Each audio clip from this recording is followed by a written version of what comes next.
शांति। आज 16 मई 2022 दिन सोमवार की साकार मुरली।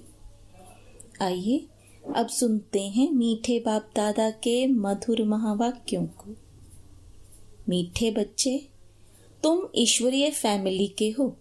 ईश्वरीय फैमिली का लो अर्थात नियम है भाई भाई हो रहना। ब्राह्मण कुल का लो है भाई बहन हो रहना, इसलिए विकार की दृष्टि हो नहीं सकती। प्रश्न, यह संगम युग कल्याणकारी युग है, कैसे? उत्तर, इसी समय बाप अपने लाडले बच्चों के सम्मुख आते हैं और बाप टीचर सतगुरु का पाठ अभी ही चलता है। यही कल्याणकारी समय है जब तुम बच्चे बाप की न्यारी मत, जो नरक को स्वर्ग बनाने की व सबको सदगति देने की है, उस श्रीमत को जानते और उस पर चलते हो। प्रश्न, तुम्हारा सन्यास सतो प्रधान सन्यास है, कैसे? उत्तर, तुम बुद्धि से इस सारी पुरानी दुनिया को भूलते हो। तुम इस सन्यास में सिर्फ बाप और वर्षे को याद करते, पवित्र बनते और परहेज रखते, जिससे देवता बन जाते हो। उनका सन्यास हद का है, बेहद का नहीं। गीत। भोलेनाथ से निराला, गौरीनाथ से निराला कोई और नहीं। ओम शांति। पहले पहले बाप बच्चों को समझाते हैं कि अपने को आत्मा समझ बाप को याद करो। 5000 वर्ष पहले भी बाप ने कहा था कि मन मना भव, देह के सब संबंध छोड़ अपने को अशरीरी आत्मा समझो। सभी अपने को आत्मा समझते हो, अपने को कोई परमात्मा तो नहीं समझते हैं। गाते भी हैं, पाप आत्मा, पुण्य आत्मा, महान आत्मा। महान परमात्मा नहीं कहा जाता। आत्मा पवित्र बनती है तो शरीर भी पवित्र मिलता है। खाद आत्मा में ही पड़ती है। बाप बच्चों को युक्ति से बैठ समझाते हैं। यह तो जरूर है कि आत्मा रूप में हम सब भाई भाई हैं और शरीर के संबंध में आए तो भाई और बहन हैं। अब कई युगल बैठे हैं, उनको कहें कि अपने को भाई बहन समझो तो बिगड़ पड़े। परंतु यह लो समझाया जाता है कि हम सब आत्माओं का बाप एक है तो भाई भाई हो गए। फिर मनुष्य तन में आते हैं तो प्रजापिता ब्रह्मा द्वारा रचना रचते हैं, तो जरूर उनकी मुख वंशावली आपस में भाई बहन ठहरे। सब कहते भी हैं कि परम पिता परम आत्मा, बाप है ही स्वर्ग का रचयिता। हम उनके बच्चे हैं तो क्यों ना हम स्वर्ग के मालिक बने। परंतु स्वर्ग तो होता ही है सतयुग में। ऐसे नहीं कि बाप कोई नई सृष्टि आकर रचते हैं। बाप तो आकर पुरानी को नया बनाते हैं, अर्थात इस विश्व को बदलते हैं। तो जरूर बाप यहाँ आया है, भारत को स्वर्ग का वर्षा दिया है। उसका यादगार सोमनाथ का मंदिर सबसे बड़ा बनाया है। बरोबर भारत में एक देवी देवता धर्म था और कोई धर्म नहीं था, और सभी बाद में वृद्धि हुए। तो जरूर बाकी सभी आत्माएं निर्वाण धाम में बाप के पास रहेंगी। भारतवासी जीवन मुक्त थे, सूर्यवंशी घराने में थे, अब जीवन बंध में हैं। जनक का भी मिसाल है कि उनको सेकंड में जीवन मुक्ति मिली। जीवन मुक्त सारे स्वर्ग को कहेंगे। फिर उसमें बाकी जिन्होंने जितनी मेहनत की उतना पद पाया। जीवन मुक्त तो सबको कहेंगे। तो जरूर मुक्ति जीवन मुक्ति दाता एक सतगुरु होना चाहिए, परंतु यह किसी को पता नहीं है। अभी तो सब माया के बंधन में है। कहा जाता है कि ईश्वर की गति मत न्यारी, उनकी ही श्रीमत। वह आते हैं जरूर। पिछाड़ी में सब कहेंगे कि अहो प्रभु। तुम अब कह रहे हो कि अहो प्रभु, तेरी इस नरक को स्वर्ग बनाने की गत बड़ी न्यारी है। तुम जानते हो फिर से हम सहज राजयोग सीख रहे हैं। कल्प पहले भी संगम पर ही सिखलाया होगा ना। बाप खुद कहते हैं, लाडले बच्चों, मैं तुम बच्चों के ही सम्मुख आता हूँ। वह सुप्रीम बाप भी है तो सुप्रीम टीचर भी है। नॉलेज देते हैं और कोई भी इस सृष्टि चक्र की नॉलेज दे ना सके। इस सृष्टि चक्र के आदि मध्य अंत व वर्ल्ड की हिस्ट्री ज्योग्राफी को कोई नहीं जानते। परम पिता परमात्मा स्थापना और विनाश का कार्य कैसे कराते हैं यह कोई भी नहीं जानते। तुम बच्चे अब जान गए हो, मनुष्य से देवता किए यह महिमा उनकी है। मूत पलीती कपड़ धोए, अब अपने से हरेक पूछे कि हम मूत पलीती हैं व पवित्र हैं। अकाल तख्त है ना, अकाल मूर्त उनका तख्त कहाँ है? वह तो जरूर परम धाम अथवा ब्रह्म महतत्व है। हम आत्माएं भी वहां रहती हैं, उनको भी अकाल तख्त कहा जाता है। वहां कोई आ ना सके। उस स्वीट होम में हम रहते हैं, बाबा भी वहां रहता है। बाकी वहां कोई तख्त व कुर्सियां आदि रहने के लिए नहीं है, वहां तो अशरीरी है ना। तो समझाना चाहिए कि सेकंड में जीवन मुक्ति मिलती है, अर्थात लायक बनते हैं। बाप कहते हैं कि शिव बाबा को याद करो, विष्णुपुरी को याद करो।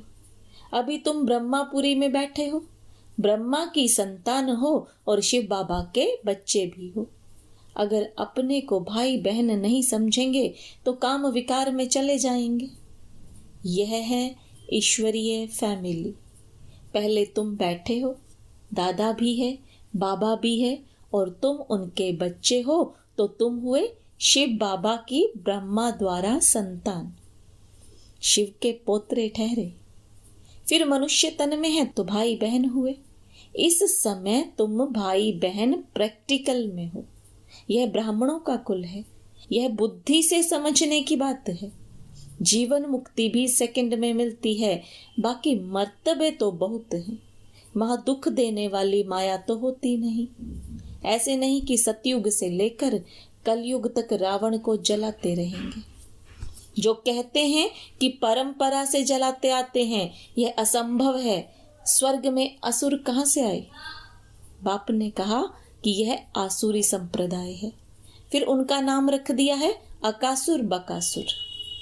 कहते हैं कृष्ण ने गाय चराई, यह भी पाठ चला है। शिव बाबा की गाय तुम ठहरी ना। शिव बाबा सबको ज्ञान घास खिलाते हैं। घास खिलाने वाला, परवरिश करने वाला वह है।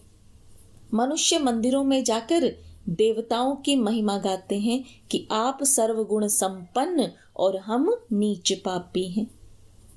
अपने को देवता कह ना सकें, हिंदू कह ना सकें। असल नाम भारत है। गीता में भी है, यदा यदा ही धर्मस्य ग्लानि भवति भारत। गीता में हिंदुस्तान तो नहीं कहा है। यह है भगवान वाच। भगवान एक निराकार है जिसको सब जानते हैं। स्वर्ग में है सब दैवी गुण वाले मनुष्य। उन्हों को ही 84 जन्म लेने हैं तो जरूर स्वर्ग से नरक में आएंगे। आपे ही पूज्य, आपे ही पुजारी, उनका भी अर्थ होगा ना। नंबर 1 पूज्य श्री कृष्ण है। किशोर अवस्था को सतो प्रधान कहा जाता है। बाल अवस्था को सतो युवा है, रजो वृद्ध है, तमो। सृष्टि भी सतो रजो तमो होती है। कलयुग के बाद फिर सतयुग आना चाहिए। बाप आते ही हैं संगम पर। यह है मोस्ट कल्याणकारी युग। ऐसा युग कोई हो नहीं सकता। सतयुग से त्रेता में आए, उनको कल्याणकारी नहीं कहेंगे क्योंकि 2 कला कम हुई तो उनको कल्याणकारी युग कैसे कहेंगे। फिर द्वापर में आएंगे तो और कला कमती हो जाएगी, तो यह कल्याणकारी युग नहीं रहा। कल्याणकारी यह संगम युग है, जबकि बाप खास भारत को और आम सबको गति सदगति देते हैं। अभी तुम स्वर्ग के लिए पुरुषार्थ कर रहे हो। बाप कहते हैं कि यह देवी देवता धर्म ही सुख देने वाला है। तुम अपने धर्म को भूल गए हो, तब और धर्मों में घुस जाते हो। वास्तव में तो तुम्हारा धर्म सबसे ऊंचा है। अब फिर तुम वही राजयोग सीख रहे हो तो श्रीमत पर चलना पड़े। बाकी सब है आसुरी रावण मत पर। सब में 5 विकार हैं, उनमें भी पहला है अशुद्ध अहंकार। बाप कहते हैं देह अहंकार छोड़ देही अभिमानी बनो, अशरीरी भव। तुम मुझ बाप को भूल गए हो, यह भी भूल भुलैया का खेल है। कई फिर कहते हैं नीचे गिरना ही है तो पुरुषार्थ क्यों करें। अरे पुरुषार्थ नहीं करेंगे तो स्वर्ग की राजाई कैसे मिलेगी। ड्रामा को भी समझना है। यह एक ही सृष्टि है जिसका चक्र फिरता है। सतयुग आदि सत है भी सत, होसी भी सत। कहते भी हैं वर्ल्ड की हिस्ट्री ज्योग्राफी रिपीट होती है, तो कब शुरू होगी, कैसे रिपीट होगी, उसके लिए तुम पुरुषार्थ करते हो। बाप कहते हैं फिर से तुमको राजयोग सिखलाने आया हूं, तुम भी सीखते हो। राजाई स्थापन होगी, यादव कौरव खत्म हो गए और जय जयकार हो गई। फिर मुक्ति, जीवन मुक्ति के दरवाजे खुल जाते हैं।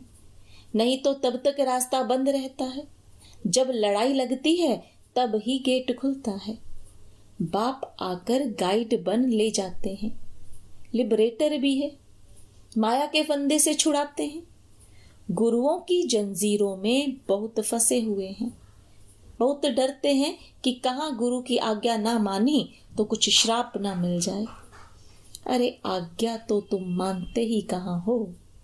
वह निर्विकारी पवित्र और तुम विकारी अपवित्र।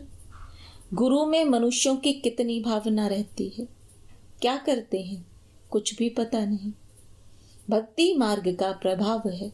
अब तुम समझू सयाने बने हो। तुम जानते हो कि ब्रह्मा विष्णु शंकर है सूक्ष्म वतनवासी।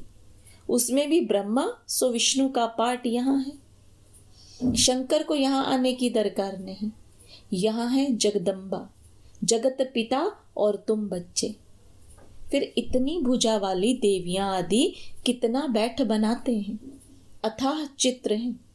यह सब चित्र हैं भक्ति मार्ग के लिए। मनुष्य तो मनुष्य ही हैं। राधे कृष्ण आदि को भी 4 भुजाएं दे देते हैं। दीपमाला में महालक्ष्मी की पूजा करते हैं, वह है 2 भुजा लक्ष्मी की, 2 भुजा नारायण की, इसलिए दोनों की पूजा होती है कंबाइंड रूप में। यह प्रवृत्ति मार्ग है और कुछ है नहीं। काली की जीभ कैसे दिखलाते हैं। कृष्ण को भी काला बना दिया है। वाम मार्ग में जाने कारण काली हो जाती है, फिर ज्ञान चिता पर बैठने से गोरी बन जाती है। जगदम्बा ऐसी मीठी मम्मा, सबकी मनोकामना पूर्ण करने वाली, उसकी मूर्ति को भी काला बना दिया है। कितनी देवियां बनाते हैं, पूजा कर समुद्र में डुबो देते हैं। तो यह गुड़ियों की पूजा हुई ना। बाबा कहते हैं यह सब ड्रामा में नूंद है, फिर भी होगा। भक्ति मार्ग का बड़ा पेशगीर अर्थात विस्तार है। कितने मंदिर, कितने चित्र, शास्त्र आदि हैं। बात मत पूछो। Waste of time, waste of money. मनुष्य बिल्कुल इस समय तुच्छ बुद्धि है, कौड़ी मिसल बन जाते हैं। बाप कहते हैं अब भक्ति मार्ग के धक्के बहुत खाए। अब बाप तुमको इन झंझटों से छुड़ा देते हैं। सिर्फ बाप को और वर्षे को याद करो, और पवित्र भी जरूर बनना पड़े, परहेज भी रखनी पड़े, नहीं तो जैसा अन्न वैसा मन हो जाएगा। हो जाता है। सन्यासियों को भी गृहस्थियों के पास जन्म लेना पड़ता है। वह है रजो प्रधान सन्यास, यह है सतो प्रधान सन्यास। तुम पुरानी दुनिया का सन्यास करते हो, उस सन्यास में भी कितना बल है। प्रेसिडेंट भी गुरुओं के आगे माथा टेकते हैं। भारत पवित्र था, उनकी महिमा गाई जाती है। भारतवासी सर्वगुण संपन्न थे, अभी तो सब पूर्ण विकारी हैं। देवताओं के मंदिर में जाते हैं तो जरूर उस धर्म के होंगे। गुरु नानक के मंदिर में जाते हैं तो जरूर सिख धर्म के होंगे ना। परंतु यह सब अपने को देवता धर्म के कहला नहीं सकते, क्योंकि पवित्र नहीं है। अब बाप कहते हैं, फिर से मैं शिवालय बनाने आया हूँ। स्वर्ग में सिर्फ देवी देवता ही रहते हैं, यह ज्ञान फिर प्राय लोप हो जाता है। गीता रामायण आदि सब खत्म होने हैं, ड्रामानुसार फिर अपने समय पर निकलेंगे। कितनी समझने की बातें हैं। यह पाठशाला ही है मनुष्य से देवता बनने की, परंतु मनुष्य की सदगति कदाचित कर नहीं सकते। अल्पकाल का सुख तो सभी एक दो को देते रहते हैं। यहाँ है अल्पकाल का सुख, बाकी दुख ही दुख है। सतयुग में दुख का नाम ही नहीं, नाम ही है स्वर्ग सुख धाम। स्वर्ग का नाम कितना बाला है। बाप कहते हैं कि भल गृहस्थ व्यवहार में रहो, परंतु इस अंतिम जन्म में बाप से प्रतिज्ञा करनी है कि बाबा हम आपका बच्चा हूँ। यह अंतिम जन्म जरूर पवित्र बन पवित्र दुनिया का वर्षा लूंगा। बाप को याद करना बहुत सहज है। अच्छा, मीठे मीठे सिकिलदे बच्चों प्रति माता पिता बाप दादा का याद प्यार और गुड मॉर्निंग। रूहानी बाप की रूहानी बच्चों को नमस्ते। रूहानी बच्चों की रूहानी बाप दादा को याद प्यार गुड मॉर्निंग और नमस्ते। धारणा के लिए मुख्य सार। देह अहंकार को छोड़ दे ही अभिमानी बनना है, अशरीरी बनने का अभ्यास करना है। ड्रामा को यथार्थ रीति समझकर पुरुषार्थ करना है। ड्रामा में होगा तो करेंगे, ऐसा सोचकर पुरुषार्थहीन नहीं बनना है। वरदान, संगम युग के महत्व को जान श्रेष्ठ प्रालब्ध बनाने वाले तीव्र पुरुषार्थी भव। संगम युग छोटा सा युग है। इस युग में ही बाप के साथ का अनुभव होता है। संगम का समय और यह जीवन दोनों ही हीरे तुल्य हैं। तो इतना महत्व जानते हुए एक सेकंड भी साथ को नहीं छोड़ना। सेकंड गया तो सेकंड नहीं, लेकिन बहुत कुछ गया। सारे कल्प की श्रेष्ठ प्रालब्ध जमा करने का यह युग है। अगर इस युग के महत्व को भी याद रखो तो तीव्र पुरुषार्थ द्वारा राज्य अधिकार प्राप्त कर लेंगे। स्लोगन, सर्व को स्नेह और सहयोग देना ही विश्व सेवाधारी बनना है। ओम शांति।